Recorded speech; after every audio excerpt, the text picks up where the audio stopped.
میرے بھائی،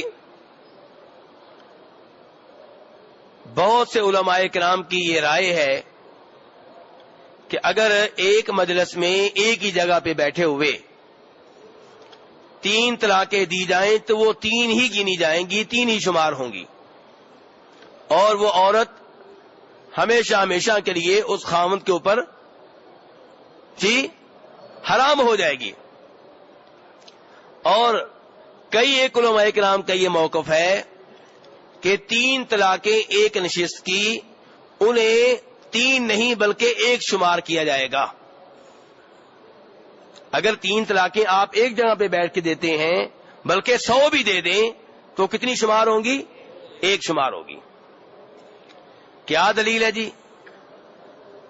دونوں اقوال کی دلیل ایک ہی روایت میں موجود ہے۔ وہ روایت کیا ہے؟ یہ وہ روایت ہے جسے جناب عبداللہ ابن عباس رضی اللہ عنہما روایت کرتے ہیں اور مسلم شریف میں موجود ہے۔ کہتے ہیں عبداللہ ابن عباس صحابی رسول کہ نبی علیہ الصلوۃ والسلام کے زمانے میں 3 طلاقوں کو 1 شمار کیا جاتا تھا۔ کس کے زمانے میں؟ اور کہتے ہیں کہ جناب ابو بکر کے زمانے میں بھی 3 طلاقوں کو 1 ہی شمار کیا جاتا تھا۔ پھر کہتے ہیں کہ جناب عمر فاروق کی ابتدائی حکومت میں بھی 3 طلاقوں کو 1 ہی شمار کیا جاتا تھا۔ آگے کہتے ہیں عبداللہ بن عباس کہ پھر جناب عمر فاروق نے دیکھا کہ لوگوں کو جس کام میں مہلت دی گئی تھی، سہولت دی گئی تھی، اس کام میں وہ جلد بازی کر رہے ہیں۔ جو بولتا ہے وہ 3 طلاقیں بولتا ہے، حالانکہ شریعت نے میرے بھائیوں کیا بتایا ہے؟ ایک موقع پہ کتنی طلاق دینی چاہیے؟ سب کے نزدیک ایک موقع پہ 2 طلاق دینا غلط ہے، ایک موقع پہ 1 ہی طلاق دینی چاہیے۔ اختلاف اس میں ہے کہ اگر کوئی 2 دے دے، کوئی 3 دے دے، تو کتنی ہم اکاؤنٹ کریں گے؟ لیکن اس میں اختلاف نہیں ہے کہ ایک جگہ پہ بیٹھ کے ایک موقع پہ آپ کو 1 طلاق دینی چاہیے۔ بھئی اگر آپ اپنی بیگم سے تنگ آ چکے ہیں، اس کے ساتھ رہنا نہیں چاہتے، تو جو کام 1 طلاق سے ہو سکتا ہے وہ 3 طلاق سے آپ کیوں کرتے ہیں؟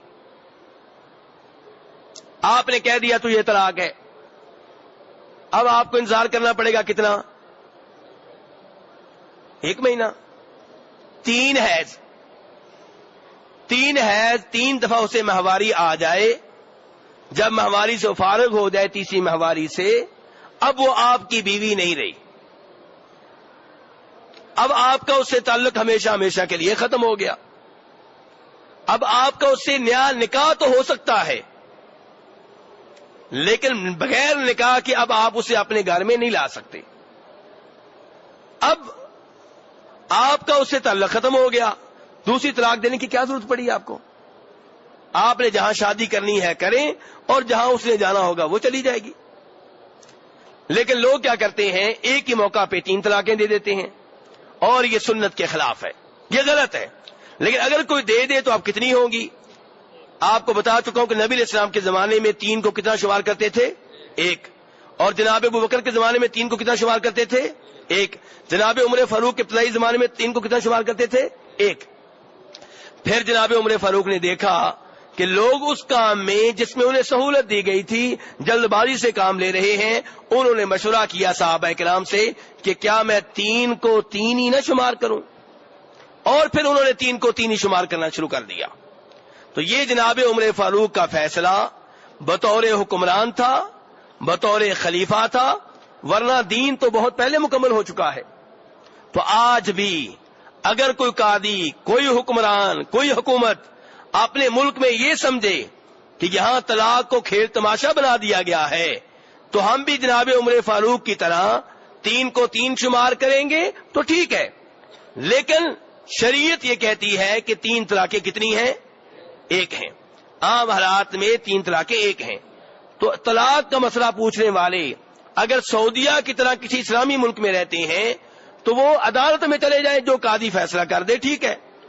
اور اگر آپ کسی ایسے ملک میں رہتے ہیں جہاں انگریزی قانون چلتا ہے، فرانسیسی قانون چلتا ہے، انسانوں کے بنائے ہوئے قوانین چلتے ہیں، جہاں شریعت کے مطابق فیصلے نہیں ہوتے تو وہاں شریعت کا فیصلہ موجود ہے کہ نبی علیہ السلام کے زمانے میں 3 طلاقوں کو ایک ہی شمار کیا جاتا تھا۔